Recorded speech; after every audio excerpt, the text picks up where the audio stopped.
Cláudia Carleto, e a partir de agora você acompanha comigo o que aconteceu de mais importante no Parlamento Paulista essa semana. Está no ar o Panorâmica, a revista eletrônica da TV. Saúde, educação e cultura familiar. Foram essas as prioridades da população de Itapeva e região durante a audiência pública do Orçamento 2015. A Câmara Municipal de Itapeva, a 300 quilômetros da capital, foi mais uma vez o centro da 16ª Região Administrativa e sede da 15ª Audiência Pública do Orçamento 2015. O prefeito de Itapeva, Roberto Comeron, sugeriu a duplicação da rodovia que liga Capão Bonito até a divisa com o Paraná, entre outras agendas. O deputado Oswaldo Virgínio, do PSD, quer melhoria urgente na segurança pública. E nós vimos também aqui a questão da segurança pública, que em todo o estado de São Paulo, cidades que às vezes não tem o delegado, não tem o policial militar, nós estamos levando essa reivindicação para São Paulo e vamos com toda certeza, dentro da Comissão de Segurança, nós vamos aí levar ao governo do estado e realmente trazer os policiais militares aqui para a região. O deputado Edson Giriboni, do PV, lembrou a obrigação contratual das concessionárias de melhorar e dar mais segurança na estrutura viária. Na questão da infraestrutura viária, questão da saúde pública pelas dificuldades de distância, de hospitais longe, de estradas vicinais que precisam ser recuperadas. Foi importante, eu acho que para sensibilizar os deputados que fazem parte da Assembleia, e particularmente da Comissão de Finanças e Orçamento, para que ao recebermos o orçamento, a gente tenha essa sensibilidade de poder fazer com que o orçamento procure refletir as prioridades aqui da região sudeste do estado de São Paulo. O deputado doutor Ulisses Tassinari, do PV, que é de Itapeva, quer uma diretoria regional de saúde para a cidade.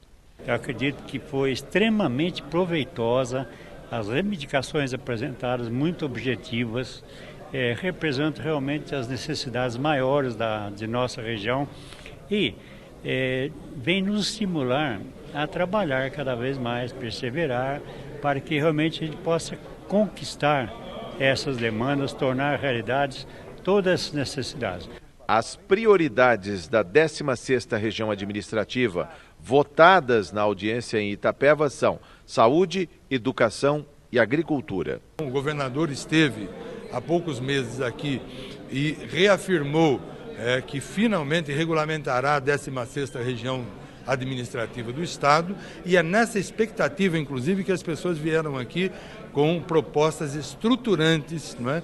E que constaram desse nosso relatório que vamos levar agora para debatermos no bojo do orçamento. O Conselho de Ética e Decoro Parlamentar suspendeu a oitiva do deputado Luiz Moura, do PT. Ele é suspeito de participar de uma reunião com supostos integrantes de uma facção criminosa na Zona Leste. O parlamentar foi alvo de denúncias sobre suposto envolvimento com crime organizado nos ataques a ônibus na capital paulista. Matérias veiculadas pela imprensa foram um motivo de representação no Conselho de Ética e Decoro Parlamentar da Assembleia Paulista. Na primeira reunião, o deputado Luiz Moura foi defendido por colegas e a reunião foi suspensa. Um fato completamente político para destruir a minha imagem do meu partido. Isso é inadmissível. Essa comissão de ética que está aí hoje, na verdade, estava discutindo esse assunto, eu não fui convidado nem convocado. Lá estava tendo uma discussão tremenda sobre o artigo 17, inciso 2º, né, do nosso regimento interno, que eu preciso ser, no mínimo, convocado e primeiro fazer, né, a minha defesa por escrito, depois para ser ouvido. Então você vê que pularam rapidamente, né, burlaram o nosso regimento, né, já se organizaram rapidamente para fazer uma reunião, para discutir esse problema meu, sendo que tem outros deputados, que eu não estou aqui para acusar ninguém, nem vou citar o nome, que tem aí processo na Comissão de Ética muito anterior desse meu. Por que isso não se tomou essa decisão com os mesmos que já estão na minha frente? Ou eu sou escolhido por quê? Porque eu fui escolhido por quê? Porque é o momento eleitoral que querem usar isso? Eu não consegui entender. Primeiro tem que se dar o direito da defesa, o direito do contraditório e da ampla defesa. Agora, eu estou sendo condenado, execrado por comissão de ética, pelo meu próprio partido, pela mídia no geral, sem ter culpa. O presidente do Conselho, o deputado Hélio Nishimoto, do PSDB, defende uma discussão maior sobre os rumos dos trabalhos. A partir de agora, a gente, com um rito bem explicado e bem esclarecido para os membros do Conselho, a gente pretende encaminhar aquilo que já foi adiantado hoje. Deliberar sobre o convite ao deputado para que apresente, né, as suas explicações por escrito ou verbalmente, conforme ele preferir, e a partir daí nós teremos, acho que, desdobramentos e talvez contribuições na próxima reunião. Comissão parlamentar de inquérito que vai investigar áreas contaminadas do Estado já tem presidente. É a deputada Vanessa Damo, do PMDB. Esse terreno, que foi um lixão industrial da Fiat Magnete Marelli e que está contaminado em diversas partes da área, né, que é uma área bastante grande, e infelizmente muitas famílias tendo que conviver com mais de 44 substâncias tóxicas e cancerígenas que provocam na saúde de seus filhos, de seus entes queridos, doenças diversas, que vão desde doenças de pele, respiratórias até câncer. O deputado José Bittencourt, PSD, foi eleito vice-presidente da CPI. Ele já participou das investigações de áreas contaminadas que aconteceram aqui na Assembleia cerca de 10 anos atrás e diz que existiram avanços, mas insuficientes.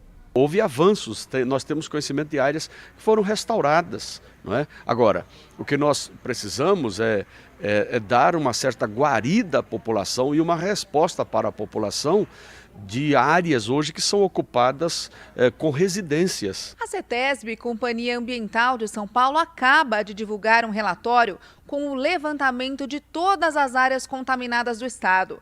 São 4.700 áreas onde, comprovadamente, há poluição do solo, da água e até da estrutura dos prédios.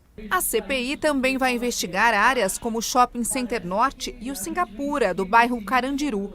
O deputado José Zico Prado, do PT, pediu que o caso da USP Leste não seja esquecido. A USP está parada, a USP não está tendo aula, os alunos têm vindo aqui para a Assembleia Legislativa e é uma reivindicação que nós temos que dar uma resposta. Ele foi um dos ídolos dos nossos pais e até hoje faz muita gente rir com seus filmes. O projeto de lei do deputado Gilson de Souza, do DEM, propõe a criação da Semana Amácio Mazzaropi. Histórias sobre o nosso maior caipira não faltam, né?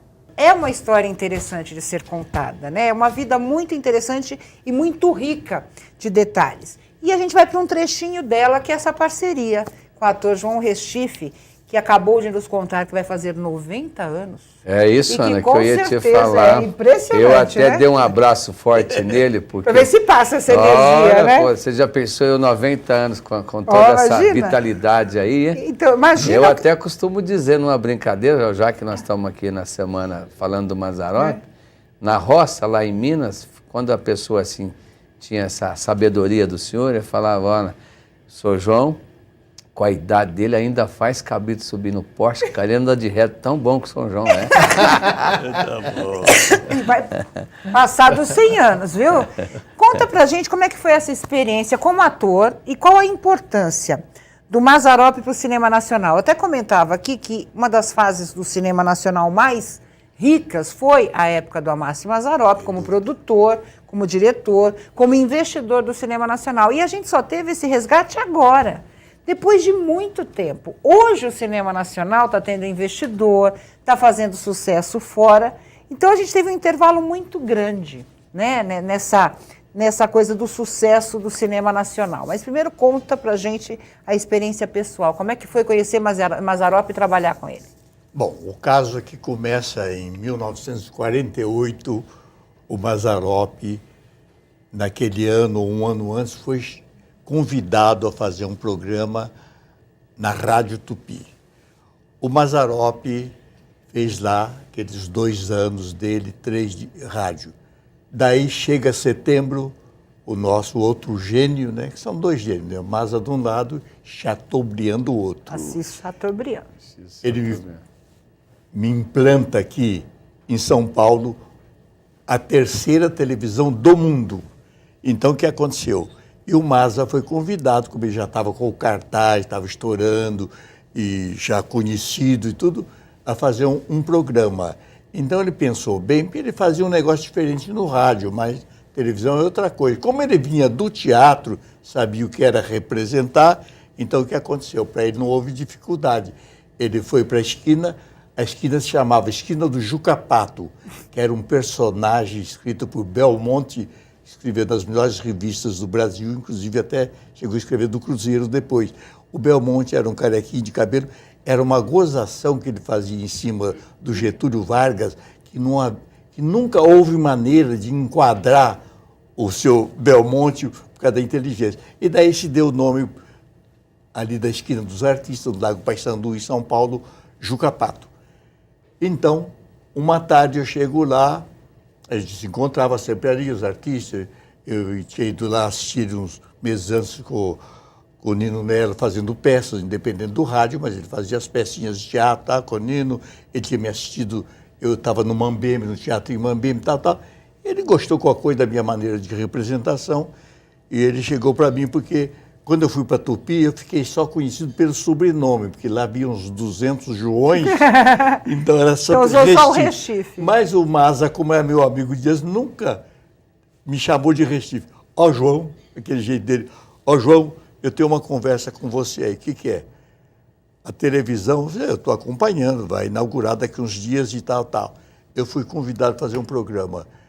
Você topa fazer esse programa comigo? Aí ele conversou.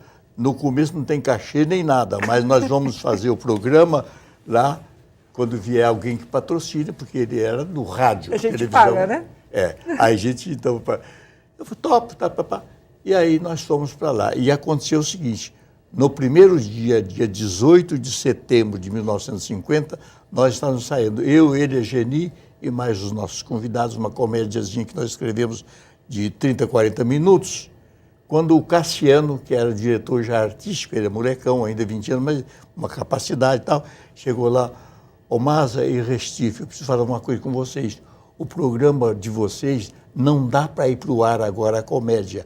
Pelo seguinte, chegou o cantor mexicano, depois virou... Miguel. Exatamente. Então, Miguel. Ele chegou, então é o seguinte, você só tem 3 minutos. Nossa comédia era de 40 minutos. Aí o Maza ficou chateado, parou em falei, Maza, vem cá. Isso é na 7 de abril, ainda não estava nem no Sumaré, quando inaugurou foi na 7 de abril. Vai lá, você tem 3 minutos, conta uma anedota, nós ficamos assistindo aqui embaixo. Mas aí o Cassiano deixou a palavra dele, por esses dias que vocês estão ensaiando, continuam, mantenham de pé, que eu quero vocês exibindo daqui, que eu vou trazer os patrocinadores. Era diário esse programa? Ou não? A televisão? Era todo dia o rancho... Não, não, uma vez por semana. Uma vez por semana só. Então, o que aconteceu? Ele foi lá, contou a anedota dele, voltou, e daí, depois de passado um mês por aí, o Cassiano mandou avisar o Mazzaropi e eu, para levar a comédia que tinha patrocinadores que eu assistia. Inclusive, então, era o Mazzaropi, o senhor e a Geni Prado. E nós éramos os 3 fixos do programa. O restante era convidado. A gente escrevia historinha em volta daquilo, e fazia o Rancho Alegre na frente, com música caipira, ele cantava bem, o Mazzaropi, mas tinha sempre uma historinha. E como é que se media o resultado disso? Porque antigamente não tinha Ibope, né? Hoje tem o monitorzinho ali do Ibope para acompanhar. Como é que vocês mediam a popularidade? Boa. O resultado disso, até uns anos atrás, ainda eu tinha essas cartas. Minha filha, eram as cartas recebidas por nós. Então, eu me lembro que uma delas dizia, Mazzaropi, faça 2 programas por semana que eu cobro, naquela época, R$1.000 a entrada e está me ajudando a pagar a televisão. Porque havia uma coisa que hoje não se fala, televizinho. Então você andava naquelas ruas, tinha 1 ou 2 televisões. Mas no dia do Mazzaropi, totalmente. E a outra mandava a carta, eu cobro R$1.000 e se você vier sem janta, tem direito a café, leite, coisa, só que paga R$2.000. Então pedi para a gente fazer mais programa. Então por aí se tirava que ele estava estourando. Olha, eu preciso agora mostrar para vocês uma entrevista aí, uma sonora, né, do Carlos Garcia, que fala um pouquinho do Mazzaropi para a gente também. Vamos lá. Ele decidiu em comprar uma fazenda. E no fim ele acabou achando uma fazenda aqui no estado de São Paulo, aqui em Taubaté. Uma fazenda que fica a 13 quilômetros aqui do centro da cidade, que é a Fazenda da Santa, que era do José Marcelino, que era diretor do Trote, em São Paulo. O primeiro ele foi lidar com a fazenda. Foi conhecer como é que tratava de animal, de gado leiteiro, de seca, de capim, de tratamento, enfim, da vida normal da fazenda. Aí ele começou a bolar. O tempo que ele ficava disponível, ele começou a bolar, a escrever uma fita nova que se chamou O Lamparina. Foi a primeira fita que ele fez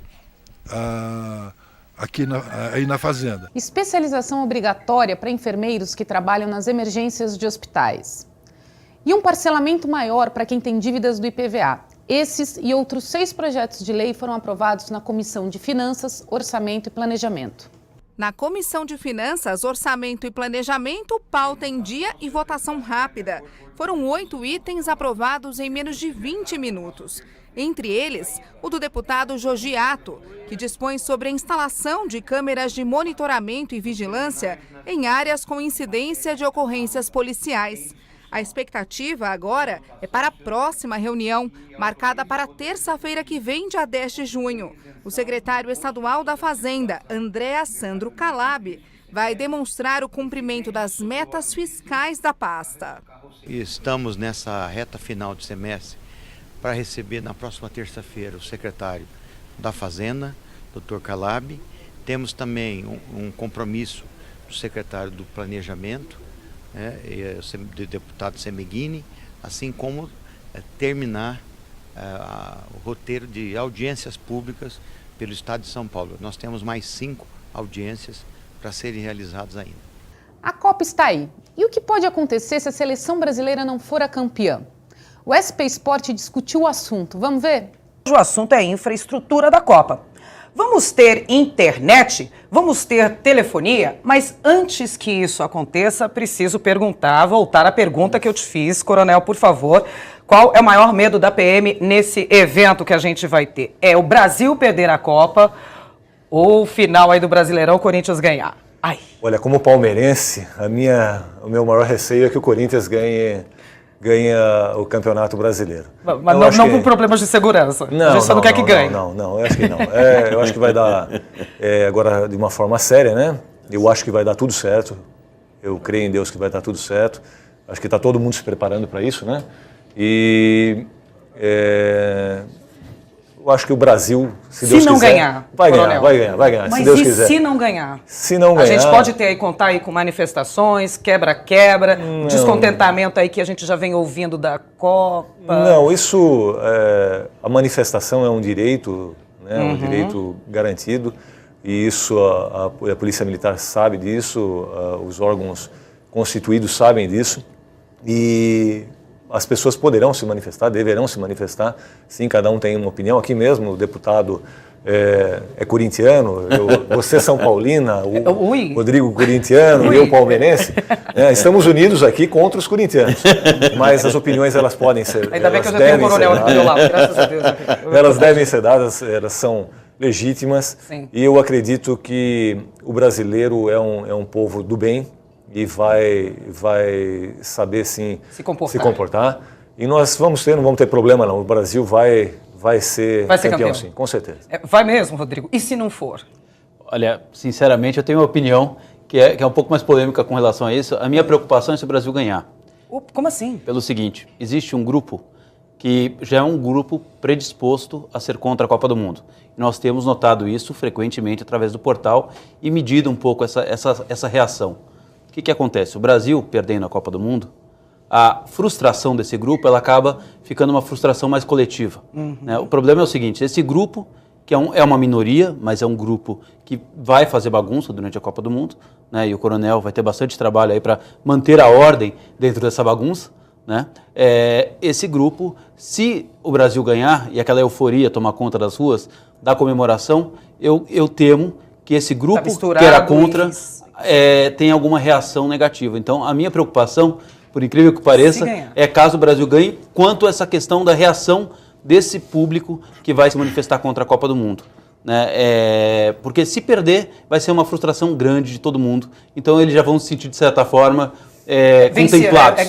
Já ganhou a guerra. Eu falei. Então a minha preocupação com relação à segurança, eu sei que isso parece meio loucura, mas é muito com relação a uma vitória do Brasil. Eu tenho medo daquele dia da comemoração, no dia 13 de julho, todos na rua comemorando um título, buzinando, como eu comemorei várias vezes títulos, né, da seleção brasileira, eu tive essa oportunidade, como muitos, né? E aí você vai ter aquele grupo que era contra aquilo tudo, ver aquela festa, aquela alegria, possa querer atrapalhar aquele movimento. Então, eu tenho uma visão que é um pouco mais preocupante. Eu sei que ela foge da lógica do planejamento da polícia, mas eu imagino que esse talvez seja um grande problema. Porque se o Brasil perder, eu não imagino que a gente vai ter quebra-quebra, como tem, por exemplo, quando um Corinthians perde, como aconteceu recentemente naquele episódio em Pernambuco, em que um torcedor atirou um vaso sanitário na cabeça de um outro. Eu acho que tudo isso acaba acontecendo muito por conta de uma frustração, né, que não vai ser o que vai acontecer com relação à Copa do Mundo. A frustração é muito mais com relação ao legado, ao que foi gasto, aos elefantes brancos que o deputado colocou, e é verdade isso, nós construímos estádios em lugares que não tem potencial de futebol. Só para você ter uma ideia, na Amazônia, nós fizemos um levantamento em 2012, inteirinho, todo o público que frequentou o campeonato amazonense, todo o público do ano inteiro não enche uma vez o estádio de Manaus. Mas, deputado, tem uma coisa que eu não posso calar. Todas essas obras que estão sendo feitas no entorno, é da FIFA ou é nossa? O que a FIFA pagou? O estádio? Porque a população se confunde muito com isso, né? Assim, o que eu entendo, FIFA constrói estádios, faz eventos e arrecada novamente o dinheiro na venda dos ingressos. E a população confunde que tem dinheiro do governo indo para estádio que deveria ir para a educação. O que está acontecendo? Explica para a população aí o que é nosso e o que não é nosso. Olha, o Estado não tem dinheiro público, pelo menos do Estado de São Paulo. As obras do entorno todas são do Estado. Melhoria. Claro que, como já disse aqui o Rodrigo, traz desenvolvimento para a região, traz acesso, isso é uma coisa que vai ficar, mas for o dinheiro do Estado. O que a gente vê nessa propaganda toda, e lamentavelmente a gente vê que as obras ainda estão bastante atrasadas, todas elas, inclusive do entorno, trabalhando dia e noite, é que esse padrão FIFA deveria ser para todos os brasileiros. Ele só está sendo para alguns e para a Copa. Mas é claro que todo mundo está preocupado um pouco com isso. Ainda bem que São Paulo não colocou dinheiro na arena. São Paulo, por fazer a Copa aqui, ele tem o dever de ter acesso, de estar lá, de fazer as obras de acordo com a exigência da FIFA. Acho que isso trouxe um grande desenvolvimento para Itaquera, eu fico muito orgulhoso disso, porque meu pai mora em Itaquera. Meus irmãos moram, a família mora em Itaquera e vários amigos. Eu morei em Itaquera também por algum tempo. Então, acho que, de qualquer forma, é um grande desenvolvimento para a região, mas que custa muito. E agora a gente faz o primeiro intervalo. Panorâmica volta já já.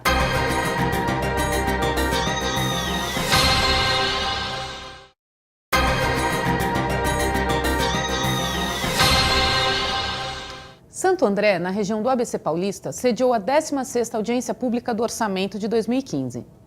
Foi no auditório do Consórcio Intermunicipal Grande ABC em Santo André que foi realizada a 16ª audiência pública do orçamento 2015. As prefeituras da região do ABC, reunidas no consórcio, elaboraram um conjunto de propostas.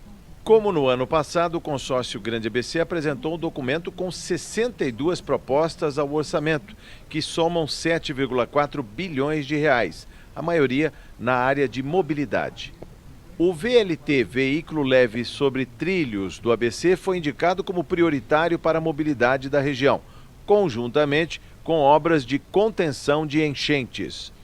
As prioridades apontadas no voto durante a 16ª audiência pública do orçamento no ABC são educação, saúde e funcionalismo público. Todas as demandas, a hora posta aqui na tribuna, ela é um reclame da sociedade. Então, eu acho que é importante, eu acho que o debate nas audiências públicas só tem a fortalecer e buscar atender as demandas que são grandes na nossa região. O recado que a gente pode deixar aqui para os deputados é, de fato, uma atividade importante da Assembleia, mas deixar esse recado que fazer audiência, nós temos que garantir que as propostas apresentadas aqui sejam estudadas, sejam levadas ao governador, de alguma forma eles nos ajudem, a nossa bancada aqui estadual da região ou os demais deputados, nos ajudem que a gente consiga efetivar essas propostas que já estão aí ao longo do tempo sendo apresentadas, né? Então acho que é esse o sentido da audiência. Foi uma semana de muito trabalho no plenário Juscelino Kubitschek. O repórter Mauro Friesman preparou para a gente um resumo das votações. Vamos ver? Passou no plenário projeto do Executivo que prevê o pagamento de bônus por resultados aos policiais civis, técnicos científicos e militares. A proposta alcançou 54 votos favoráveis e 19 contrários, dos deputados do PT, PSOL, PCdoB e PDT. Outras duas matérias aprovadas beneficiam os agentes de segurança penitenciária e de escolta e vigilância. Uma altera as carreiras que passam a ter 7 classes. A outra concede diária especial por jornada extraordinária de trabalho para as categorias. Aprovado o projeto de autoria do deputado Barros Munhoz e outros parlamentares, que libera a venda de bebidas alcoólicas na Arena Corinthians durante os Jogos da Copa. A matéria gerou muito debate e recebeu 38 votos favoráveis e 29 contrários. O Estado terá critérios para programas voltados à capacitação profissional e social, prevê projeto aprovado da deputada Ana do Carmo, do PT. Produção, venda e uso de produtos para alimentação de ruminantes que contenham proteínas e gorduras de origem animal ficam proibidos pelo projeto aprovado do deputado Roberto Massafera, do PSDB. Projeto aprovado da deputada Heroilma Soares, do PTB, obriga a reserva de assento de acompanhante de pessoa com deficiência em teatros, cinemas, casas de shows e espetáculos no Estado. Projeto aprovado do deputado Afonso Lobato, do PV, fixa prazos para que os locais que realizam coleta de sangue de recém-nascidos enviem as amostras para os laboratórios e para que os resultados sejam encaminhados. Todas as matérias aprovadas, para entrar em vigor, precisam receber a sanção do governador Geraldo Alckmin. Uma doença silenciosa e mortal. A hipertensão provoca a morte de mais de 9 milhões de pessoas todos os anos no mundo. Homens, mulheres e crianças. Ela não escolhe vítimas. E você, tem pressão alta? O Saúde e Vida dessa semana falou sobre o problema. Olha só. Pressão alta é o tema do programa de hoje do nosso Saúde e Vida. Sintomas, prevenção, tratamentos, fatores de risco. E para falar sobre o assunto estamos recebendo o deputado Jorge Atto, do PMDB, conosco também o Dr. Luiz Bortolotto, cardiologista, presidente do Departamento de Hipertensão da Sociedade Brasileira de Cardiologia, doutora Karina Tomida Chaletich, nutricionista, porta-voz do Conselho Regional de Nutricionistas da 3ª Região São Paulo e Mato Grosso do Sul, e Cecília Guimarães, assistente social e terapeuta, trabalha na Liga de Hipertensão do Belém há 20 anos e é vice-presidente da Associação Paulista de Assistência ao Hipertenso. Eu começo com o nosso deputado Jorge, que também é médico. Deputado, por que as pessoas não estão nem aí para a hipertensão, vamos dizer assim? É que a hipertensão é uma doença silenciosa, às vezes difícil de detectar, né, pelo leigo, mas é uma doença que atinge a todos, é universal, não tem classe, como você falou antes, não tem idade, não tem nenhuma fronteira que separa o hipertenso do normal. Mas aqui hoje estamos recebendo o Dr. Luiz, a Cecília e também a Karina. Vai ser muito bom, porque nós temos aqui uma nutricionista, né, que é a Karina. Vai a falar nutrição bem é do fundamental. Sal, né? Ela vai falar bem do sal. É fundamental. Até porque eu tenho um projeto de lei em relação às dietas, ao sal nos restaurantes, né, nas indústrias, dos biscoitos, nos alimentos. E temos o Dr. Luiz Bortolotto, porque se não tratarmos da hipertensão, vai parar na mão dele. Ele é cardiologista, sabe que isso atinge o coração, pode levar a infarto, pode levar a doenças graves, né? Então, AVC, doença de acidente vascular cerebral, enfim. E temos a nossa Cecília, que é assistente social, ela sabe da importância que tem conviver bem, ensinar, orientar essas pessoas que não têm ideia do que é alimentar. Você vai num restaurante, o cozinheiro pega aquele monte de sal e joga no bife, nas comidas, geralmente são, eu digo que são meus conterrâneos, né? Eu falo que eu nasci em Xique-Xique, lá na Bahia, mas geralmente o nordestino tem uma comida muito forte, um sal muito forte na alimentação. É só você deslocar para o Nordeste, você vê a diferença na quantidade de sal. Então nós precisamos orientar, e a Cecília poderia fazer isso muito bem. Agora, para a gente começar o programa, bem do início, doutor Luiz, o que é, na verdade, a pressão alta? Vamos explicar para os nossos telespectadores. A hipertensão é uma doença crônica onde os vasos, as artérias, que são os vasos que irrigam os principais órgãos, oferecem uma maior resistência ao batimento do coração. E oferecendo essa maior resistência, ela cria problemas de circulação para os principais órgãos, que a gente chama de órgão nobre, que seriam o coração, o rim e o cérebro. Então, é uma doença onde a artéria cria essa resistência por alteração da própria estrutura da artéria. E aí, para se tratar ou para se controlar, é só diminuindo um pouco essa tensão para evitar os riscos da doença. Agora, doutor, por que assintomática? Se ela muda em determinada situação, o nosso organismo atinge esses órgãos que o senhor colocou, por que nós não sentimos nada? É porque assim, só vai sentir quando o funcionamento dos órgãos vai ser afetado. Tem alguns sintomas que são sinais de alerta, como por exemplo, dor de cabeça intensa, tonturas fortes, sangramento nasal, mas isso já quando está num nível de pressão já um pouco mais acentuado ou num pico de pressão mais alto.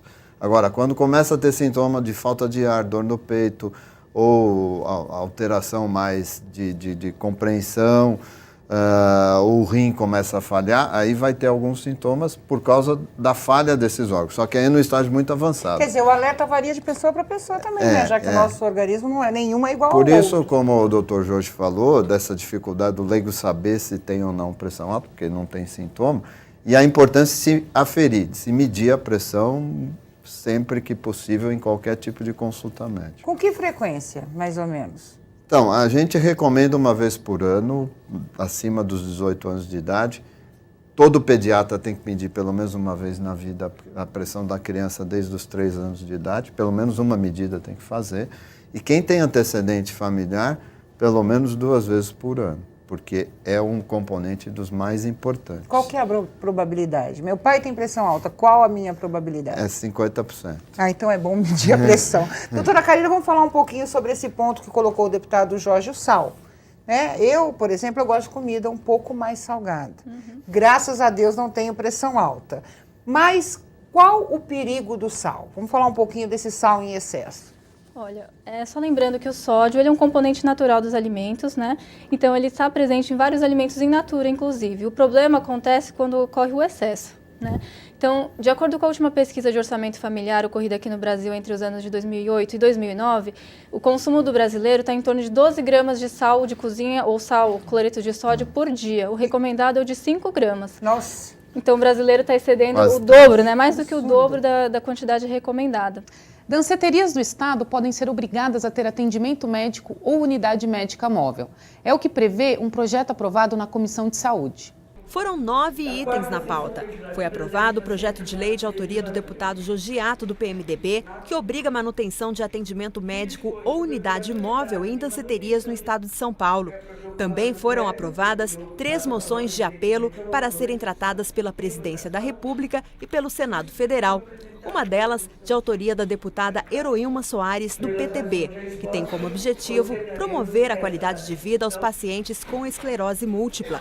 O debate sobre resultados e planos de erradicação da dengue por parte dos municípios e do governo do estado, que seria discutido na reunião, ficou para a próxima semana. É um assunto do momento, ela está fora de tempo, a dengue, porque não são as características de chuva e calor, então percebe-se que pode estar havendo uma outra condição para o desenvolvimento da dengue e nós, que cada um é responsável para não deixar a proliferação do Aedes aegypti existir, saber aquilo que o conjunto das 3 esferas de poder estão fazendo. Por isso, estamos pautando essa discussão para a próxima semana. Projeto de lei que quer transformar as revistas íntimas femininas nos presídios em revistas mecânicas foi o destaque da reunião da Comissão de Defesa dos Direitos da Pessoa Humana, da Cidadania e da Participação das Questões Sociais. Foram 7 itens analisados na 9ª reunião da Comissão dos Direitos da Pessoa Humana. Projetos de lei como a garantia ao consumidor que tiver o produto substituído em decorrência de defeitos sem solução do fabricante e a criação do Programa de Estímulo à Cidadania Fiscal do Estado foram aprovados rapidamente. Um requerimento oral sobre o projeto de lei 797 de 2013, do deputado José Bittencourt, do PSD, foi feito na reunião de hoje. A pedido do presidente desta comissão, uma audiência pública acontecerá semana que vem sobre o projeto de lei que transforma a visita íntima feminina nos presídios em visita com verificação mecânica, através de equipamentos. É o projeto mais bem elaborado sobre esse assunto, que é um verdadeiro tabu, né? A revista íntima é o maior resíduo da ditadura do sistema prisional. É a maior humilhação, a maior vergonha, o maior constrangimento que uma mulher pode sofrer na vida é a revista íntima. E acho que a gente tem que abrir essa discussão no estado de São Paulo, no Brasil, né? O programa antidrogas da Polícia Militar de São Paulo recebeu homenagem na Assembleia Legislativa. Uma sessão solene destacou o PROERD, Programa Educacional de Resistência às Drogas e à Violência, desenvolvido pela PM na rede de ensino oficial e particular. O PROERD se baseia numa iniciativa americana. É aplicado em 54 países, incluindo o Brasil. Em São Paulo, há 21 anos, PMs fardados ministram o conteúdo do programa durante 4 meses aos alunos de educação infantil e ensino fundamental. Para nós é uma vitória ensinar as nossas crianças, ensinar os nossos adolescentes como não usar drogas, como ficar longe das drogas, principalmente num período em que nós vemos intensos debates acerca da liberalização das drogas. Na sessão solene, por iniciativa do deputado Edson Ferrarini, do PTB, autoridades presentes destacaram o mérito do trabalho. Foram 7 milhões de jovens, crianças que já passaram por esse programa. E evidentemente que eu tive a oportunidade de acompanhar várias formaturas do PROERD, né? E você sente na criança o engajamento. É uma reunião de heróis anônimos, trabalhando diariamente aqui no estado de São Paulo para que as crianças tenham uma vida melhor. É o trabalho mais fantástico que tem, um dos únicos trabalhos que tem de prevenção às drogas no estado de São Paulo e no Brasil, feito pelos policiais militares. No Por Dentro da Política dessa semana, o deputado Luiz Carlos Gondim, do Solidariedade, falou sobre obras viárias no estado de São Paulo. Nós vamos aqui apresentar algumas discussões que tivemos com o secretário de Transporte e o superintendente do DR para algumas obras viárias no estado de São Paulo, né? Porque elas não só na região do Alto Tietê, mas vamos abranger vários locais. Quer obra de maior relevância do que a duplicação da Mogi Dutra naquele trecho que ficou faltando entre a Ayrton Senna e a rodovia Dutra, a cidade de Arujá, deputado? Agora vai? Agora nós temos o seguinte, nós fizemos a duplicação, foi inaugurado em 2005, do trecho Ayrton Senna até Mogi das Cruzes. Sim. Nesse trecho foi feita a duplicação, e essa obra foi terminada em 2005, inaugurada, e logo em seguida o próprio governador Geraldo Alckmin disse que já iria fazer o estudo para o trecho Ayrton Senna até Arujá. É claro que você vai ligar duas grandes estradas, Ayrton Senna a Dutra. Sim.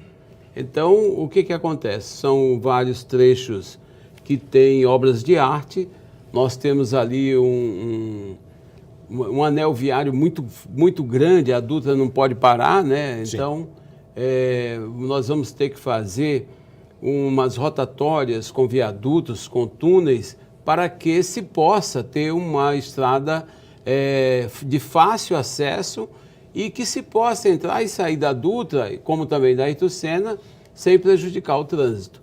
Então, a Ayrton Senna, ela tem um fluxo zero, é uma obra considerada zero, ou seja, que ela não pode ter paralisação interrupção viária. E sim, a Dutra é a mesma coisa. Sim. Então, o que acontece?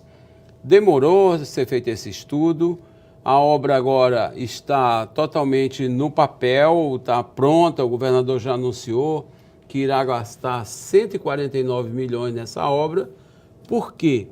Nós temos 37 indenizações para ser feito em casas, fazendas, sítios, e também alguns trechos que são de domínio federal e de domínio estadual. Além de tudo, nós temos esse trecho dentro da Dutra, que esses viadutos e esses túneis têm um custo muito grande. A ANTT ainda não liberou essa obra no trecho da Dutra. Tá. Então nós estamos esperando. Só para o nosso telespectador se situar, o deputado fala ANTT, Agência Nacional de Transporte Terrestre, porque a jurisdição da Dutra é federal. É concessionada a nova Dutra, mas é uma rodovia federal, ou seja, precisa de um trâmite, uma conversação com o governo do estado para fazer essa obra, interligar uma rodovia estadual, uma SP, com a Dutra. É por conta disso, né, Por deputado? conta disso. Agora, nós temos também a liberação ambiental no estado de São Paulo. Também não foi feita. Então, por isso que essa obra não foi iniciada. O Clodoaldo Pelicione, que é o superintendente do DR, acredita que se possa começar essa obra até agosto. Sim. E vai ser de uma necessidade muito grande para o desenvolvimento de todo o Alto Tietê. Sim. Porque você tem o desenvolvimento de Santa Isabel, Arujá, Mogi das Cruzes, Suzano, Itaquá, tudo que é beneficiado. Fora isso, o fluxo que nós temos, que é que vai para Bertioga. Sim, que passa por ali. Que passa quem vem do Vale do Paraíba, quem vem da Zona Leste, quem vem de São Miguel e de Guarulhos, passa por ali. Então nós temos aí uma obra muito especial, de uma necessidade, vamos dizer, imediata, e que por esses trâmites ambientais, trâmites federais, ela agora que está saindo do papel, né? Vamos agora dar mais uma paradinha, mas não sai daí. Daqui a pouco tem mais panorâmica sobre as atividades do Parlamento na tela da TV Alesp. Até já!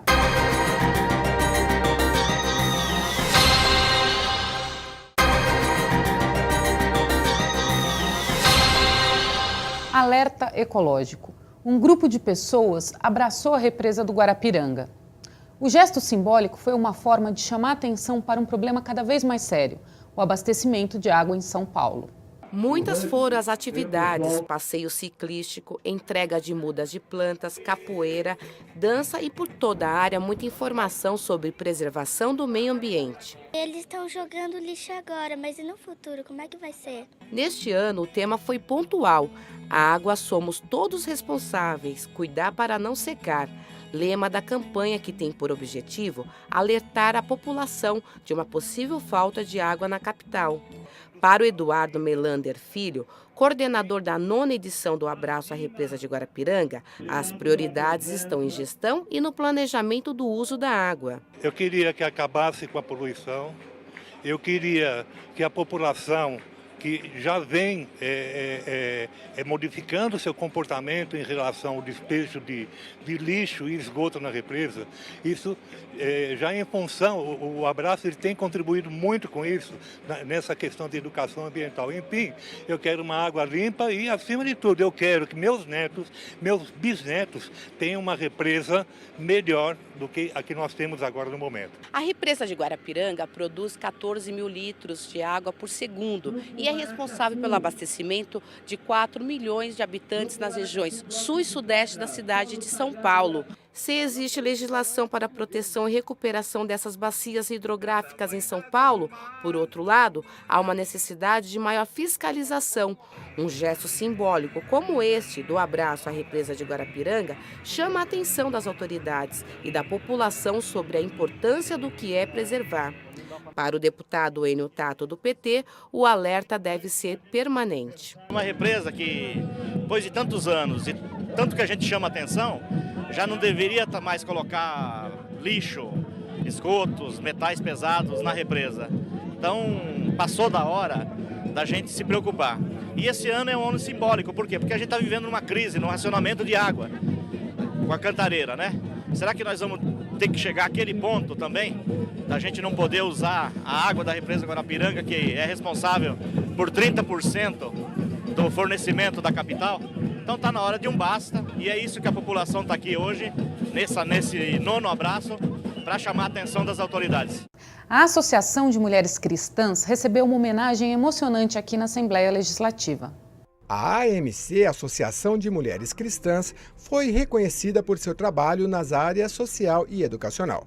Em seus 7 anos de existência, por meio de voluntárias, promove diversas ações para melhorar a vida de menores, idosos e deficientes. A presidente da entidade, Patrícia Costa, esteve no evento acompanhada do marido, Luiz Cláudio, presidente da Rede Record de televisão. A AMC é uma associação de mulheres que desejaram fazer a diferença na vida de alguém.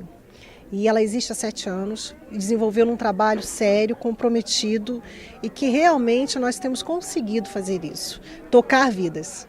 Dá muito mais prazer quando a gente pode fazer pelo próximo do que quando alguém precisa fazer por nós.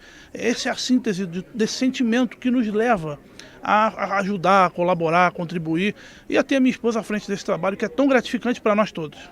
Por meio de parcerias com empresas privadas, a AMC ajuda a manter diversas outras entidades, a exemplo da ABADES, Associação Brasileira de Assistência e Desenvolvimento Social. São 110 jovens e que a AMC ela dá esse apoio, ela patrocina e proporciona essa ajuda tanto aos jovens quanto às famílias. O deputado Gilmaci Santos, líder do PRB, falou da importância de se reconhecer entidades que trabalham para melhorar a vida das pessoas. Pela mídia a gente não ouve falar muito, mas a gente conhece bem próximo, desde a fundação dessa associação, e a gente sabe o valor, o trabalho que se desenvolve nos asilos, nos orfanatos, enfim, com as pessoas carentes, e tem realmente trazido alento, trazido melhores condições para as pessoas mais necessitadas. Então por isso nós propomos esse ato solene para homenagear essa associação que realmente tem feito muito pelo Estado de São Paulo. Quadro negro, giz e apagador. Quem tem mais de 30 anos certamente conviveu muito com esse material escolar, né? Novos recursos tecnológicos podem mudar a educação? O certo é que a tecnologia da educação vai muito além do computador. É o que você vai ver agora no Assembleia Debate. As aulas tradicionais nas escolas, expositivas, em que o professor usa o quadro negro e o giz, estão se perdendo no tempo. O mundo moderno pede um novo conceito de interação entre mestre e estudantes. Um estudo feito com 40 mil alunos e 2 mil professores de escolas técnicas estaduais mostra que o uso da tecnologia educacional tem se tornado um importante aliado no envolvimento dos educadores e na participação dos educandos em sala de aula. O uso da tecnologia para promover a educação de boa qualidade, este é o tema do programa Assembleia Debate de hoje, com os nossos convidados. Manuel Dantas, diretor da Clique Ideia, Tecnologia em Educação, empresa responsável pela pesquisa, e Érica Ruiz, gerente de projetos da Fundação Smart e doutoranda em Administração Pública e Governo. Muito obrigado pela presença, Manuel, Érica, aqui nesse programa Assembleia Debate. Manuel, o que é a chamada tecnologia educacional ou educativa? É só o computador? Não, é bem mais do que o computador.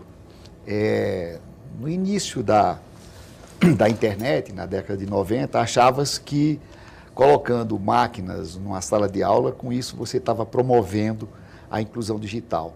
Na realidade, aos poucos, né, foi se descobrindo que efetivamente você precisaria de muito mais do que isso. Não só as máquinas, mas conteúdos confiáveis e adequados, conteúdos na concepção web. A linguagem web, ela é uma linguagem mais jornalística, mais objetiva, mais fluida, não é? Riqueza gráfica, uma coisa importante, a interatividade, a interação, uma série de pequenos detalhes que são muito mais do que apenas a máquina. E mais do que tudo isso, uma metodologia de formação continuada dos professores. Enquanto os alunos são seres extremamente habilidosos na absorção dos conhecimentos digitais, os professores, eles estão começando agora. Então, eles precisam efetivamente de ter toda uma formação continuada que vai desde um trabalho presencial com eles até um trabalho feito à distância. Érica, esse ponto que eu destaquei aqui na abertura do programa, de que o quadro negro e o giz estão se perdendo no tempo, isso ainda vai demorar para sumir do cenário, o quadro negro e o giz? É uma coisa que isso vai conviver com as novas tecnologias? Como é que você avalia isso? De fato, essas mudanças elas vão ocorrer, estão ocorrendo, e vão ocorrer durante todo um período, né? Vai haver, de fato, um período de adaptação, né? Entre o momento em que tudo isso está sendo instaurado, né? Em que a gente está caminhando, como o Manuel comentou, né? Durante esse percurso não caminha exatamente de acordo com o progresso da internet, ou não se inicia também no mesmo momento em que se inicia, né, a internet, né? O avanço da internet no Brasil e no mundo. Mas, de qualquer forma, isso está, sim, tomando um espaço cada vez maior, por conta até dos recursos, né, das tecnologias que nós temos, das ferramentas que existem disponíveis, inclusive, né, como essa que o Manuel comentou, de trazer um pouco mais para a realidade também do professor, né, não só para a realidade do aluno. E é interessante que hoje, dentro dessa perspectiva, acho que está para além só de tentar entender como que a tecnologia pode ou não substituir, né, o giz ou o quadro negro, né? Acho que a discussão talvez seja, inclusive, da perspectiva de em que momento isso vai acontecer, como isso vai acontecer e caminhando com que outras alternativas, até de aprendizado, de processo de aprendizado. Então, eu sempre digo que, na verdade, no final das contas, é importante avaliar como que o professor, né, vai tentar entender essas mudanças, né, dentro dessa mesma lógica que o Manuel comentou, mas também entender como que o professor vai se sentir não substituído por todas essas tecnologias, né? Então, no sentido de olhar para todas essas tecnologias, para a implementação dessas tecnologias em sala de aula e se entender como uma pessoa, como alguém que está ali para fazer um diagnóstico, né, e entender em que momento essas tecnologias elas podem ou não ser utilizadas. Então, o papel do professor está sendo muito repensado nesse sentido, né, de entender o diagnóstico, o contexto, os diferentes processos de aprendizagem, e os modelos híbridos têm mostrado muito isso, né? Então, como que essas questões elas têm sido incorporadas na sala de aula, tanto da perspectiva do aluno quanto da perspectiva do professor. Instituições de ensino que promovem cursos para pessoas com deficiência. As novidades nas áreas de formação e especialização são destaques do programa Inclusive. Vamos ver junto? Existem instituições de ensino que estão realizando cursos para pessoas com deficiência. Hoje vamos saber das novidades, o que existe na área de formação e especialização. O nosso convidado é o Dr. Faa, idealizador e coordenador pedagógico do Núcleo de Superação da FAAP, Fundação Armando Álvares Penteado. Tudo bom, Dr. Faa? Olá, Julie. Primeiro, obrigado por o senhor ter vindo. A gente sabe que a capacitação é necessária para pessoas com e sem deficiência, né?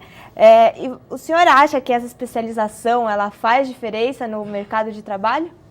A especialização que nós, na FAAP, estamos criando para pessoas cegas é de intérprete internacional português e inglês por enquanto. Obviamente, isso é uma maneira com a qual o cego pode alcançar sua própria afirmação como funcionário, como intérprete, como tradutor também, e é uma capacitação adicional àquilo que ele já tem quando ele é formado em outras disciplinas. Portanto, é um acréscimo daquilo que ele faz, naquilo que ele faz. E quanto tempo tem já esse projeto na FAAP? Esse mês nós fizemos 3 anos de trabalho. Hoje estamos com 3 cursos em horários diferenciados, porque alguns trabalham, então são cursos noturnos, outros que conseguem se afastar do trabalho vêm durante a tarde. São 3 grupos de um total de 24 alunos, 8 em média em cada grupo, com pela primeira vez no mundo, uma experiência de alunos cegos com professores cegos. Os 24 alunos têm 4 professores cegos dando aula. E nesses 3 anos, quais foram os resultados? Os resultados foram bastante curiosos. Alguns decidiram abandonar o curso porque acharam difícil demais. Outros estão vindo, então tem um certo turnover que ocorre. Até agora, ninguém foi contratado para ser intérprete na Copa do Mundo, mas estamos com algumas esperanças. E o senhor estava dizendo que os alunos e os professores são cegos, né? Exato. Como é que é essa experiência?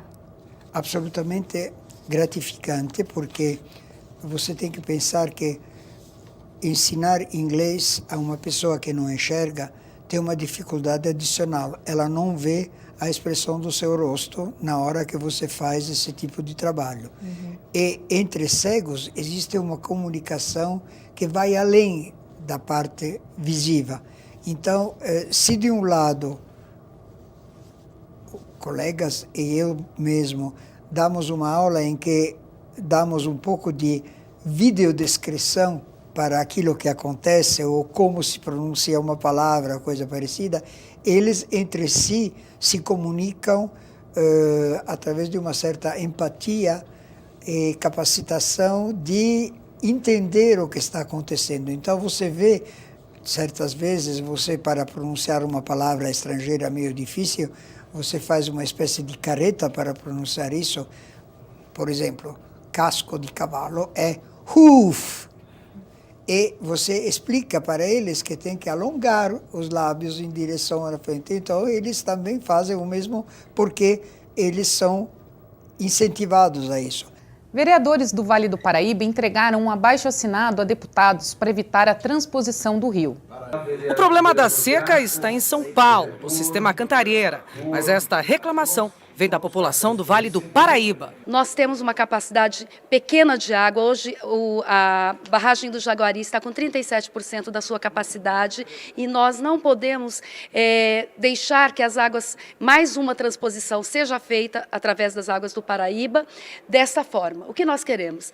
Democratizar essa discussão e nós somos contra a transposição. A transposição é uma proposta para melhorar o abastecimento de água no estado, que sofre com a seca desde o início do ano, usando as águas do Rio Paraíba. Por sua vez, o Rio Paraíba é a principal bacia hidrográfica que abastece o Rio de Janeiro e outras cidades do estado de São Paulo. Segundo os vereadores e o manifesto, em caso de transposição, o fornecimento poderia ser prejudicado na região e agravaria ainda mais a seca que também já aparece por lá. A delegação, formada por 20 vereadores do Vale do Paraíba, entregou nesta tarde um abaixo-assinado com 14 mil assinaturas, aqui no Colégio de Líderes da Assembleia Legislativa do Estado de São Paulo. Eles têm estudos profundos, com técnicos, especialistas, e eles vêm desde 2009 discutindo essa questão dos mananciais, dos reservatórios daquela região. Eles pediram a colaboração dos deputados para que apoiem esse movimento contra essa transposição e pediram para a gente ajudar também para que esses projetos, esses abaixo-assinados, cheguem até a mão do governador. Nosso Panorâmica de hoje chega ao fim e trazendo música para vocês. Confira agora o talento da cantora e compositora paulista Carol Andrade, que fez um CD dedicado às grandes compositoras da música brasileira. Veja só a releitura que Carol faz do sucesso de Adriana Calcanhoto, Metade, com as participações de Alex Maia no violão e Johnny Frateschi no contrabaixo. Até semana que vem. Tchau!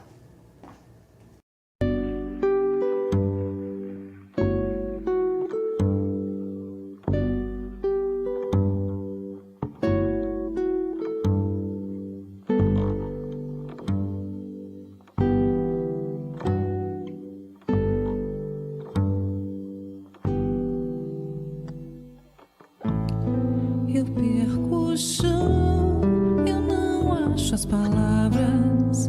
Eu ando tão triste, eu ando pela sala. Eu perco a hora, eu chego no fim.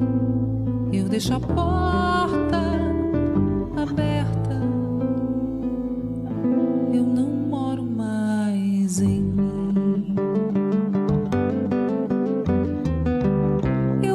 A chave de casa, eu perco o freio. Estou em milhares de cacos, eu estou ao meio. Onde será que você está agora? Eu perco a chave de casa, eu perco o freio. Estou em milhares de cacos, eu estou ao meio. Onde será que você está agora?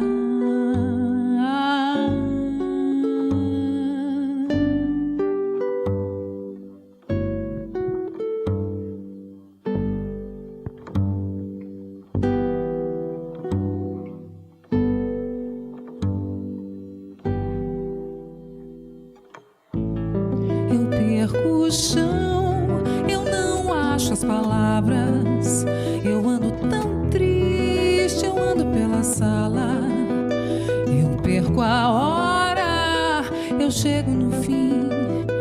deixo a porta aberta.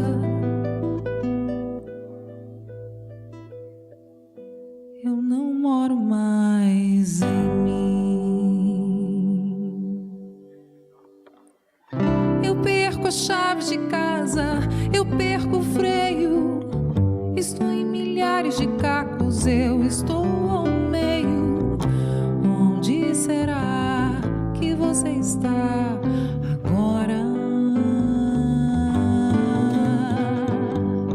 Eu perco a chave de casa, eu perco o freio. Estou em milhares de cacos, eu estou